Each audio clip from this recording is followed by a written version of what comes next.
ज़रा सोचें, जब मोबाइल नहीं था, जब सीसीटीवी कैमरे नहीं थे, जब डीएनए और बाकी सारी चीज़ें नहीं थी, तब किसी केस को सुलझाने के लिए पुलिस को कितनी मेहनत करनी पड़ती होगी। आज ये सब कुछ थाली में परोस कर रख दिया गया। मोबाइल है, सीसीटीवी कैमरा है, आपके मोबाइल टावर के ज़रिए आपका लोकेशन पता चल सकता है, आपके मैसेजेस, आपके कॉल रिकॉर्डिंग। घर से बाहर आप निकलें, 50 कदम चलें, किसी न किसी कैमरे में कैद हो जाएंगे। तो आजकल के ज़माने में, या आजकल के जो पुलिस वाले हैं, उनके लिए केस सुलझाना वाकई बड़ा आसान है। आज से 20, 30, 40, 50 साल पहले जो एक चैलेंज हुआ करता था। आज की कहानी ऐसी एक मुश्किल भरे केस की कहानी है जिसमें न कोई गवाह, न कैमरे में कोई कैद, क्योंकि सीसीटीवी कैमरा ही नहीं, न मोबाइल फ़ोन, कुछ भी नहीं। अब मैनुअली, यानी अपने मुखबिरों के ज़रिए या अपने दिमाग से पुलिस को एक केस को सुलझाना था। ये कहानी है बेंगलुरु की। बेंगलुरु में एक महिला रहा करती थी, उम्र 68 साल हो गई थी और नाम था मैरी लुकास। मैरी लुकास रहने वाली केरल की थी, लेकिन करीब 30 सालों से बेंगलुरु में रहती थी। उसकी वजह ये थी कि बेंगलुरु में वो अपना एक पीजी चलाती थी, पेइंग गेस्ट, और उसका नाम था होमली होम। और बहुत ही ऐसी एक दमदार लेडी थी, आसपास के लोग भी उन्हें मानते थे, और जब पीजी में जो सारी लोग रहते थे वो भी उनकी बड़ी रिस्पेक्ट करते थे। मैरी लुकास के 2 बेटे थे, एक जिजिन लुकास जो एक बीपीओ सेंटर चलाता था, और दूसरा स्तिनिजोद लुकास जो कि चेन्नई में ही एक कंपनी में काम करता था। तो दोनों बेटे साथ में, एक बाहर रहता था और एक चेन्नई में माँ के साथ, और उसी पीजी के साथ इनका अपना घर था। 29 अप्रैल 2014 की बात है, दोपहर का वक्त था, 3 बजे के करीब मैरी लुकास अपने इसी पीजी से बाहर निकलती हैं, कुछ पड़ोसियों से बात करती हैं, वापस अपने घर में चली जाती हैं। 1 घंटा बीतता है, शाम के 4 बज गए। रूटीन था दोनों बेटों का, क्योंकि माँ की उम्र थी, 68 साल बुजुर्ग थी, तो वो हर 2 घंटे में एक बार कॉल करके घर पे ज़रूर पूछ लेते थे। तो उन्होंने घर पे लैंडलाइन पे फ़ोन किया, पर मैरी ने फ़ोन नहीं उठाया। चूँकि सितनौत खुद चेन्नई में रहता था, तो उसे बड़ा अजीब लगा कि नहीं उठाया। उसी वक्त फिर दूसरे भाई का भी फ़ोन आया उसके पास और कहा कि मम्मी फ़ोन नहीं उठा रही है। और जनरली ऐसा होता नहीं है, क्योंकि बेटों की ड्यूटी में शामिल था कि वो अपनी माँ को एक बार ज़रूर फ़ोन करते थे। तो अगले आधे घंटे तक जब फ़ोन नहीं उठा, तो फिर स्तिनौत जो है वो अपने दफ्तर से सीधे घर के लिए निकलता है और घर आता है। दरवाज़ा खुला हुआ था, अंदर जाता है, अंदर का मंजर देखकर चीख पड़ता है। उसकी माँ मैरी लुकास बेड पर पड़ी थी, उनके दोनों हाथ बंधे हुए थे, मुंह पे टेप था और जान बाकी नहीं थी। वो बदहवास बाहर निकलता है, शोर मचाता है, फिर पुलिस को फ़ोन किया जाता है, पुलिस मौके पर आती है। अब पुलिस जो है लाश को देखती है, मुंह ब्राउन रंग के टेप से बंधा हुआ था और साथ ही टेप के अंदर कपड़े भी ठूंसे हुए थे मुंह, और उसके ऊपर टेप लगाया गया था। फिर पता चला कि आमतौर पर मैरी लुकास एक गले में चेन पहनती थी और अंगूठियां पहनती थी सोने की, वो गायब था। बेटे ने रिपोर्ट लिखाई या पुलिस ने मामला दर्ज किया, तफ्तीश शुरू की। अब सबसे पहले पुलिस ने आसपास देखना शुरू किया। कोई सीसीटीवी कैमरा नहीं था इस होमली होम के इर्द गिर्द, जिससे पता चल सके कि किसकी एंट्री है, किसकी एग्जिट है। दूर दूर तक देख लिया, लेकिन यहाँ पर कोई भी सीसीटीवी कैमरे ने पुलिस की मदद नहीं की। मोबाइल, पता चला कि मैरी लुकास मोबाइल यूज़ ही नहीं करती, घर में लैंडलाइन है। आस पड़ोस के लोगों से पूछा गया तो उनमें से कोई नहीं। एक ने बताया कि 3 बजे हमने आखिरी बार देखा और 4 बजे बेटे का फ़ोन आया। मतलब जो कुछ हुआ 3 से 4 के दरमियान में हुआ। अब सारी पूछताछ जारी है, लेकिन कोई क्लू पुलिस को नहीं मिल रहा। तब फिर पुलिस ने कहा कि हाल के वक्त में बेंगलुरु में जितने भी एल्डरली कपल या बुजुर्ग महिला या पुरुष का कत्ल हुआ है, उन केसेस को देखते हैं। अब उन्होंने उन केसेस को खंगालना शुरू किया। कुछ उसमें कातिल पकड़े गए, पुलिस जेल तक गई, उनसे पूछताछ की। कुछ बाकी अंडर ट्रायल कैदी थे, उनसे पूछताछ की। ऐसे गैंग के पास पहुंचे जो खासतौर पर बुजुर्गों को अपना निशाना बनाते हैं, उनसे पूछताछ की, लेकिन कहीं से कोई कामयाबी हाथ नहीं लगी।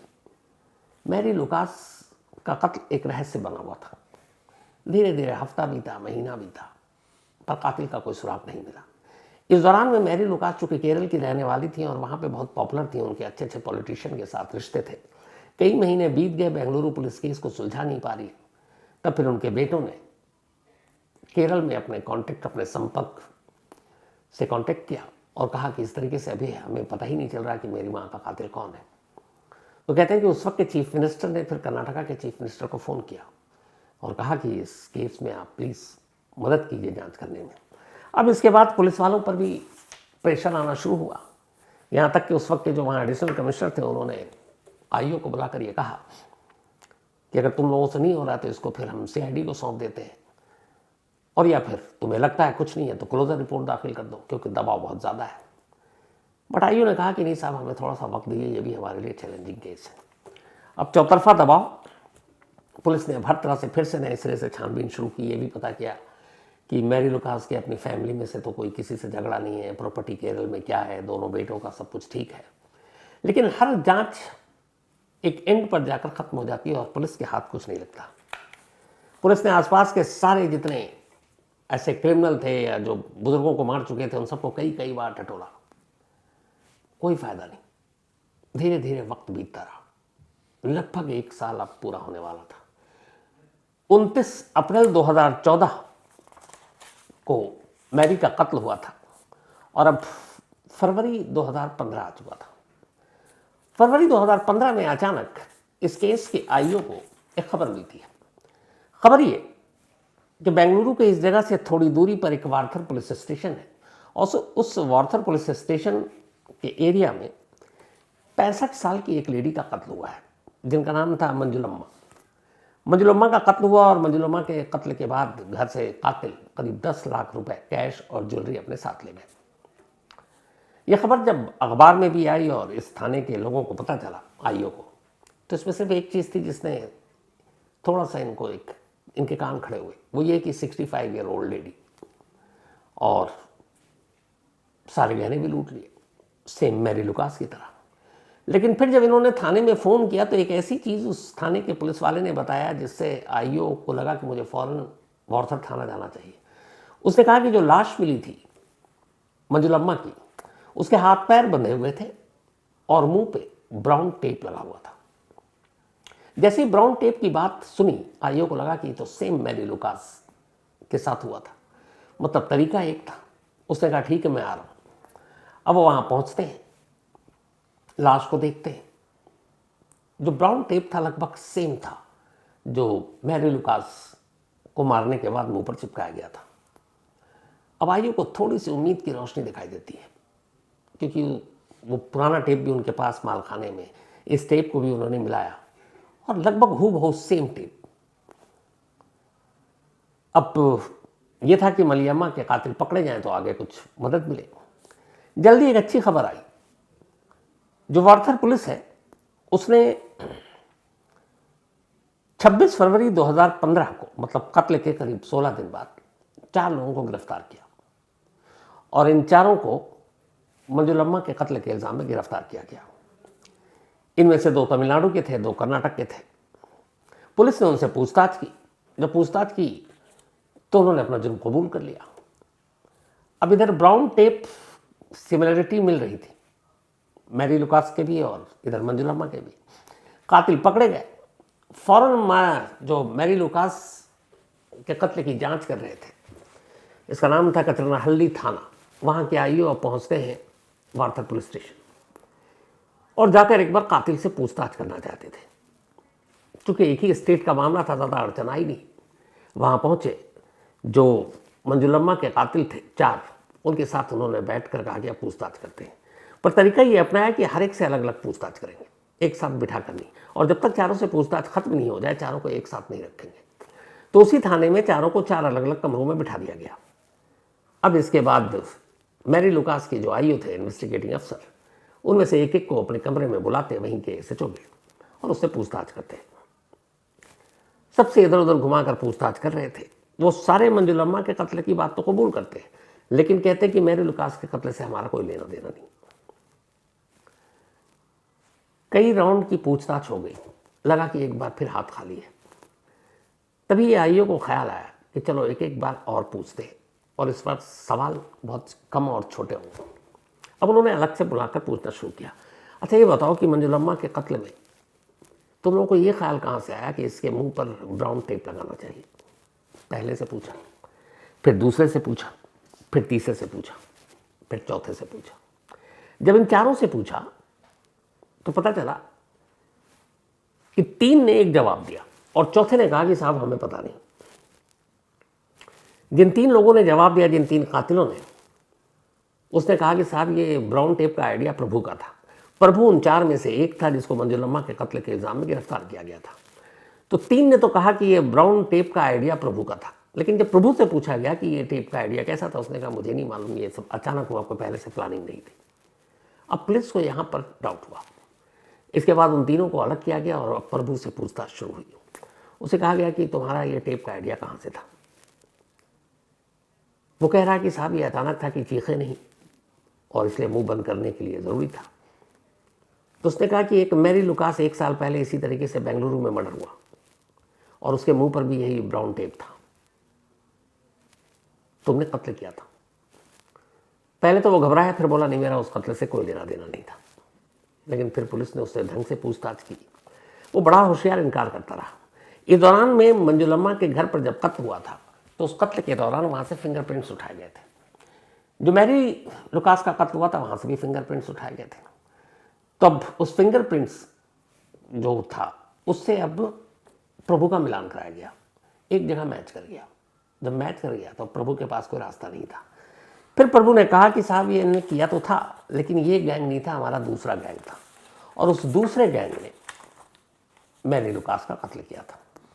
अब उसने नाम बताए 2, एक का नाम था विजय और एक का नाम था थंग राजू। ये दोनों धर्मपुरी डिस्ट्रिक्ट चेन्नई के थे। पुलिस की एक टीम जाती है, दोनों को गिरफ्तार करके लाती है। अब गिरफ्तार करके ले आई, इधर बात भी हो गई, पूछताछ हो गई। लेकिन एक चीज़ अब भी थी कि ये सिर्फ उसका बयान था और कोर्ट में वो पलट सकता था। तो कत्ल उसी ने किया है कि नहीं किया है, इसके लिए ज़रूरी है कि कोई एविडेंस भी हो जिसको कोर्ट में खड़ा कर सके। तो फिर प्रभु से सख्ती से पूछताछ की गई। तब उसने बताया कि जो मैरी लुकास ने अंगूठी पहनी थी और चेन पहना था, उसने 2 अलग अलग जौहरी के यहाँ दोनों चीज़ें बेची हैं। उसने जौहरी के नाम बताया। अब जब उन दोनों जौहरियों के यहाँ, एक गणेश ज्वेलर्स ये तमिलनाडु में जाकर बेचा और एक था कृष्णगिरी ये कर्नाटक में, पुलिस गई। इत्तेफाक से नसीब देखिए कि जैसा चेन और अंगूठी उन्होंने बेचा था सेम अब तक उसका कुछ नहीं किया था और उन्हीं दोनों जौहरी की दुकान में वो बरामद हो गया। तो इसका मतलब है कि अक्यूज्ड के बिहाफ पर, उसके निशानदेही पर कत्ल के दौरान लूटे गए जो जेवरात थे वो मिल गए। ये एक बड़ा सबूत था। अब तीनों कातिल भी साथ थे। पुलिस ने पूछा कि तुमने कत्ल क्यों किया, कैसे किया? तो पता चला कि मैरी लुकास का कत्ल एक इत्तेफाक था।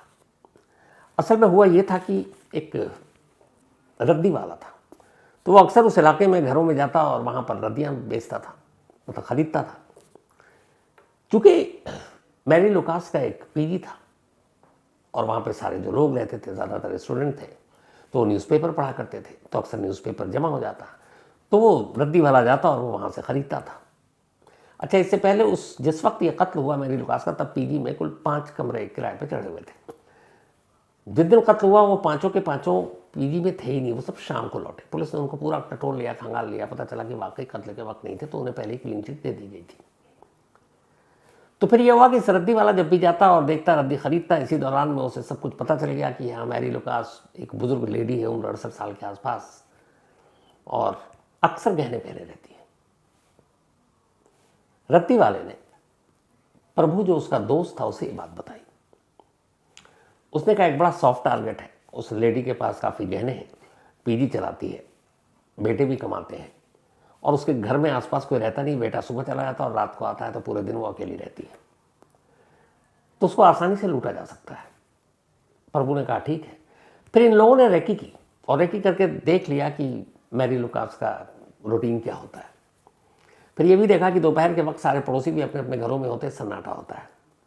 इसी के बाद ये लोग 29 अप्रैल 2014 की दोपहर करीब 3:30 बजे के आसपास, जब आखिरी बार मैरी पड़ोसी से मिलकर गई, अंदर जाते हैं तीनों और मैरी को पकड़ते हैं, उसका गला घोंटते हैं, उसके मुंह में कपड़ा ठूंसते हैं और वो ब्राउन टेप लगाते हैं और चेन और उसकी जो अंगूठी थी बोले गए घर में बाकी तलाशी ली, लेकिन घर में मैरी गहने रखती नहीं थी, वो लॉकर में रखा करती थी। तो जो भी हाथ आया 15 मिनट में ये सारा काम करके सब निकल गए, सिर्फ 15 मिनट में। अब पुलिस के लिए चैलेंज यही था कि कोई सबूत नहीं, कोई विटनेस नहीं, कोई कैमरा नहीं, मोबाइल यूज़ नहीं किया। तो इसके बाद खैर अब पुलिस इन सब के खिलाफ चार्जशीट दाखिल करती है, अदालत में ये मामला चलता है और फिर जो लोअर कोर्ट है वो अपना फैसला सुनाती है। लोअर कोर्ट इन तीनों को उम्र कैद की सज़ा देती है। उसकी वजह ये थी कि एक तो बुजुर्ग महिला और जिस तरीके से इन्होंने उसे मारा। तब जब ये हादसा हुआ उससे पहले के 2-3 सालों में बेंगलुरु के अंदर करीब 22 ओल्ड लेडी का मर्डर हो चुका था। इस केस के बाद फिर पुलिस ने बाकी पुराने केसेस से बहुत कुछ सीखा और उससे उन्हें इन्वेस्टिगेशन में मदद भी मिली।